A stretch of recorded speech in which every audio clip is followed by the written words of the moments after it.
என்ன பிரச்சனையா? எங்க கூட்டு போற? என் பொண்டாட்டியா? உன் பொண்டாட்டியா?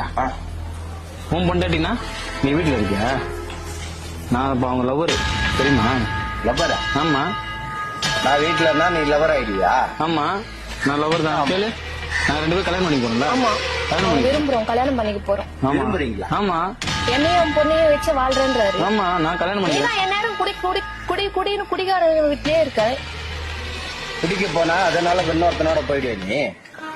உங்களுக்கு வைன் ஷாப் தான் முக்கியம். வார்த்தை அளந்து பேசு. அதெல்லாம் பேசாத. அவங்க கிட்ட ப்ராப்பரா டைவர்ஸ் உங்ககிட்ட வாங்கிட்டு அவங்க என்ன கல்யாணம் பண்ணிப்பாங்க. உனக்கு என்ன பிரச்சனை? நான் அவங்களை கல்யாணம் பண்ணிக்க போறேன். உனக்கு என்ன பிரச்சனை? என் பொண்டாட்டி நீ கல்யாணம் பண்ணி? ஆமா, நீ குடிச்சிட்டு வீட்டுல போய் பத்துக்கிற, அப்புறம் நீ வைன் ஷாப்புக்கு போற. குடும்பத்தை நீ பாக்குறியா? நீ குடிச்சிட்டு உன் வீடு விட்டா வைன் ஷாப் எல்லாத்தையும் சொல்லிட்டாங்க என்கிட்ட. இந்த மாதிரி என் ஹஸ்பண்ட் குடிகாரனா இருக்காரு, வீட்டுக்கும் வேஸ்ட், ஒரு தொடப்பு கட்ட எல்லாத்தையும் சொல்லிட்டாங்க. அவ்வளவுதான். நான் அவங்க டைவர்ஸ் பண்ண சொல்லிட்டேன் ப்ராப்பரா. நேரமும் குடி, வேலைக்கு போறது இல்ல, குடிச்சிட்டு வந்து வீட்டுல படுக்கிறது, பொண்ணையும் பாக்குறது இல்ல, என்னையும் பாக்குறது இல்ல. என்ன பண்ண அப்புறம் சொல்றீங்க? நீ எதுக்கு ஆகுற?